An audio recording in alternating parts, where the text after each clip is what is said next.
నమస్తే, welcome to our channel. ప్రస్తుతం మనతో పాటు ఉన్నారు ప్రముఖ homeopathy physician doctor Chetan Raj గారు. డాక్టర్ గారితో మాట్లాడి ఒబేసిటీ గురించి పూర్తి వివరాలు తెలుసుకుందాం. నమస్తే సార్.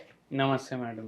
సార్, చాలా మందికి తెలుసు బరువు ఎందుకు అవుతున్నారో తెలుసు, జీవన శైలియే కారణమా లేదా తెలుసు, వాళ్ళ బాడీ స్ట్రక్చర్, వాళ్ళ బాడీ తత్వం ఏంటో అందరికీ తెలిసింది. సో మేజర్గా ఈరోజు మనం మాట్లాడబోయే టాపిక్ ఏంటంటే ఒబేసిటీకి కాన్స్టిపేషన్కి ఎలా లింక్ ఉంటుంది, కాన్స్టిపేషన్ ఉంటే ఇంకా బరువు ఎక్కువ అవుతారా, దీని గురించి ఏం మాట్లాడతారు? కాన్స్టిపేషన్ కొందరికి ఎవరికైతే అవుతుంది వాళ్లకు మీరు అబ్జర్వ్ చేయండి, వాళ్ళ వెయిట్ కూడా ఎక్కువ ఉంటుంది.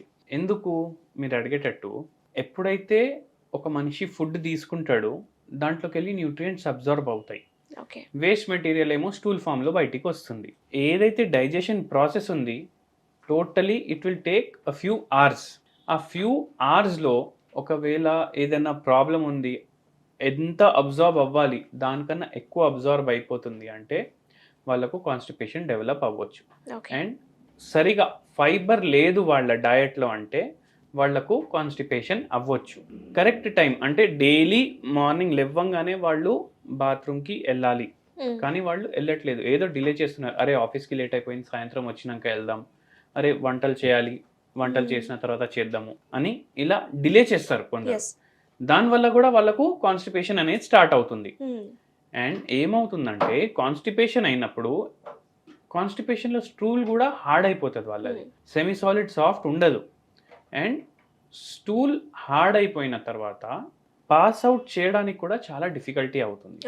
అది ఫిషర్స్కి కూడా లీడ్ చేయొచ్చు. ఎంత అయితే న్యూట్రిషన్ ఉంది దాంట్లో అదంతా అబ్జార్బ్ చేసుకుంటుంది కదా బాడీ, దాంట్లో ఉన్న వాటర్ కూడా అబ్జార్బ్ చేసుకుంటుంది మ్యాక్సిమం. సో అందుకే బాడీలో వెయిట్ పెరిగే ఛాన్సెస్ ఎక్కువ అయిపోతాయి.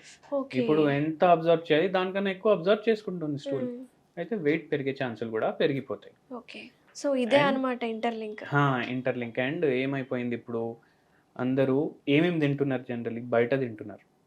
బ్రెడ్లు, బర్గర్లు, పిజ్జాలు, ఫ్రెంచ్ ఫ్రైలు, Chinese fast food, noodles, Manchuria, ఇవే ఎక్కువ తింటారు. ఇవన్నిట్లో మైదా పిండి ఉంటుంది. దానివల్ల కూడా డైజెషన్ డిస్టర్బ్ అయిపోతుంది. అండ్ ఎంత న్యూట్రియంట్స్ అయితే పోవాలి దానికన్నా ఎక్కువ అవుతున్నాయి బాడీలో. అండ్ అవి అన్నీ అబ్జర్వ్ అవుతాయి. Plus long hours, working hours, sitting hours, లేవడు మంచి చైర్ మీదకి వెళ్ళి ల్యాప్టాప్ ముందు కూర్చుంటే నైట్ వరకు లేవడు.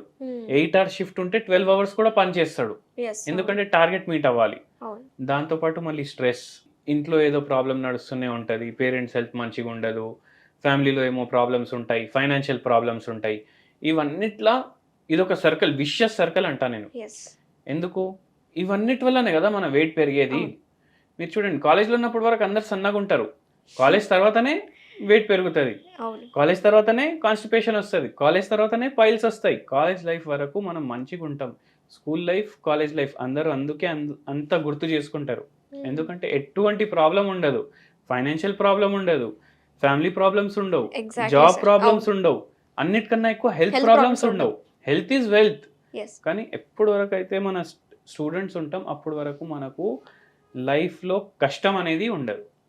ఎప్పుడైతే ఆ కష్టం స్టార్ట్ అవుతుంది మన బాడీలో కూడా దాని ఎఫెక్ట్స్ కనిపిస్తాయి. స్టూల్ పాస్ చేయడానికి కష్టం, వెయిట్ తగ్గించడానికి కష్టం. సో కష్టాలు వస్తే అన్ని డైరెక్షన్స్లోకి వెళ్ళి వస్తాయి కాబట్టి వెయిట్ అనేది పెరుగుతుంది. ఇంకొకటి సార్, ఇప్పుడు ప్రొలాంగ్ సిట్టింగ్ అనేది కామన్ అయిపోయింది. ఏ ప్రొఫెషన్ అయినా, డాక్టర్స్ ప్రొఫెషన్ అయినా, ఏ ప్రొఫెషన్ అయినా ఎక్కువసేపు కూర్చొని ఉంటున్నాం. దీనివల్ల మెటబాలిజం దెబ్బతింటుంది అంటున్నారు. సో మెటబాలిజంకి ఒబేసిటీకి కనెక్షన్ ఏంటి సార్? మనం కూర్చొని పనిచేస్తాం, మన చేతులు పనిచేయట్లేదు, ఓన్లీ మన ఫింగర్స్ పనిచేస్తున్నాయి, మౌస్ అండ్ కీబోర్డ్.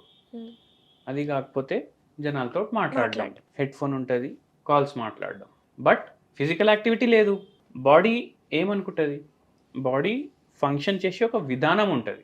అది ఏమనుకుంటుంది, అరే పనే చేస్తలేడు, ఎనర్జీ ఎందుకు స్పెండ్ చేయాలి, తక్కువ ఎనర్జీ స్పెండ్ అవుతుంది. ఇప్పుడు మనం మాట్లాడడానికి ఎంత ఎనర్జీ స్పెండ్ అవుతుంది, కీబోర్డ్ మీద టైపింగ్ చేయడానికి ఎంత ఎనర్జీ స్పెండ్ అవుతుంది, దానికన్నా చాలా ఎనర్జీ ఎప్పుడు స్పెండ్ అవుతుంది, ఎప్పుడైతే మీరు వాక్ చేస్తారు, ఎప్పుడైతే మీరు రన్ చేస్తారు, ఎప్పుడైతే మీరు ఆడుకుంటారు ఏదైనా గేమ్స్ కానీ, అప్పుడు స్పెండ్ అవుతుంది. కానీ ఇప్పుడు మనం ఆడుకోవాలంటే కూడా క్రికెట్ కూడా జాయ్స్టిక్ మీద ఆడతాం.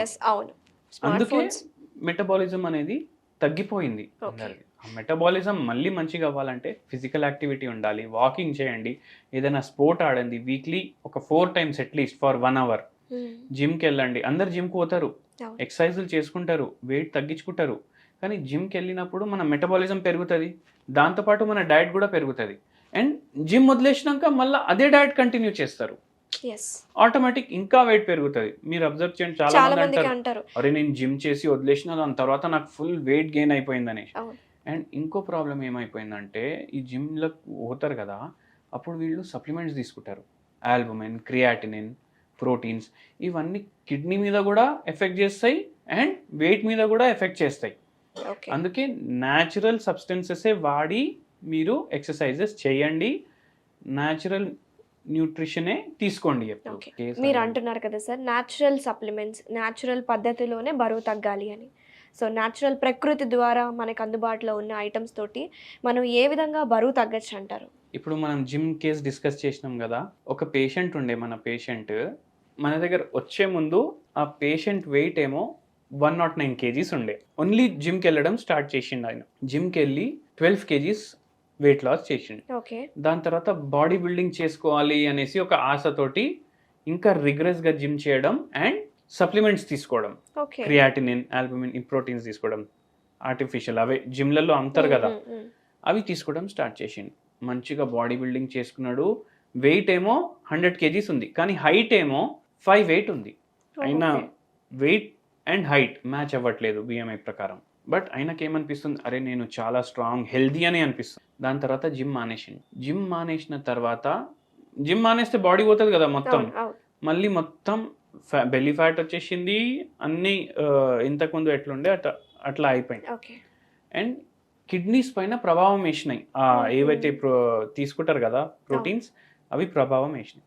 దాని తర్వాత మన కాడికి వచ్చిండ్రు. సిరం క్రియాటినిన్ డిస్టర్బ్డ్ ఉండే, వెయిట్ ఏమో ఎక్కువ ఉండే, దాంతోపాటు ప్రీ డయాబెటిక్ స్టేజ్లో ఉండే. ఆ పేషెంట్కి మనం ట్రీట్మెంట్ ఇచ్చినాము, హోమియోపతి ట్రీట్మెంట్. కిడ్నీస్ మళ్ళీ హెల్దీ అయినాయి, ప్రీ డయాబెటిక్ నుంచి నాన్ డయాబెటిక్ వచ్చిండు, వెయిట్ కూడా నార్మల్ అయింది. వెయిట్ ఏమో 70 kgsకి వచ్చేసిండు. 6 months మన ట్రీట్మెంట్ వాడిండ్రు వాళ్ళు. అండ్ దాంతోపాటు నేను ఒకటే చెప్పాను, don't concentrate on body building. ఆయన ప్రొఫెషన్ బాడీ బిల్డింగ్ కాదు, ఫిట్నెస్ కోసం మీరు ఏదన్నా చేయండి, కానీ బాడీ బిల్డింగ్ ఎందుకు? మనం ఏం టోర్నమెంట్లు చేసేది లేదు, మసిల్ బిల్డింగ్ చేసి రెజ్లింగ్ చేసేది లేదు. సో మీ ప్రొఫెషన్ ఏంది? ఆయన ప్రొఫెషన్ ఏమో ఆయన ఒక జర్నలిస్ట్. సో ఆయనకు అవసరమే లేదు అంత బాడీ ఇంత బల్కీ ఉండడం. సో నార్మల్ చేయండి. మీరు చూడండి, మోడల్స్ ఉంటారు, వాళ్ళు లీన్ ఉంటారు, స్లిమ్ ఉంటారు, వాళ్ళ ఫిజిక్ కూడా బాగుంటుంది. సో దాని మీద కాన్సన్ట్రేషన్ పెట్టుకోండి అనేసి మనం ఎక్స్ప్లెయిన్ చేసినాము పేషెంట్కి పూర్తిగా తగ్గింది. ప్లస్ దాంతోపాటు ఒక హోమ్ రెమెడీ కూడా చెప్పాను నేను పేషెంట్కి. నేనేమన్నానంటే, డైలీ మార్నింగ్ నిమ్మకాయ రసం, కొంచెం పసుపు అండ్ కొద్దిగా అల్లం, ఈ 3 మిక్స్ చేసి 1 glass ఆఫ్ వాటర్లో వేసుకొని ల్యూక్వామ్ చేసుకొని డైలీ తీసుకోమని చెప్పాను, విత్ హోమియోపతి మెడిసిన్. ఇది కూడా చాలా మంచిగా హెల్ప్ చేసింది ఆ పేషెంట్. ఓకే. ఒకవేళ ఇన్ కేస్ ఇది కూడా ట్రై చేసిన వాళ్ళు, మన వ్యూస్ చూసే వాళ్ళు ట్రై చేస్తూ కూడా తగ్గలేదంటే అప్పుడు ఏం చేయొచ్చు అంటారు? అప్పుడు ఏం చేయొచ్చు అంటే, ఇదే మిక్చర్లో వాళ్ళు 5 drops ఒక హోమియోపతి మెడిసిన్ కూడా చెప్తాను, కాల్చికమ్ ఆటమ్నేల్ అనేసి. 200 potencyలో ఈ మిక్చర్లో అది కూడా వేసుకొని తీసుకోండి. మీకు కొద్దిగా రిజల్ట్స్ కనిపిస్తాయి, కొద్దిగా లూజ్ చేస్తారు. కానీ చాలా ఎక్కువ వెయిట్ లాస్ నార్మల్ బిఎంఐకి రావాలంటే మీరు నాకు కన్సల్ట్ చేయొచ్చు. న్యూట్రిషన్ కన్సల్టేషన్ కూడా ఇస్తారా సార్ మీరు? న్యూట్రిషనల్ కన్సల్టేషన్స్ కూడా ఇస్తాము అండ్ స్పెషల్ డయట్ కూడా ప్రిపేర్ చేసి ఇస్తాం పేషెంట్ ప్రకారం.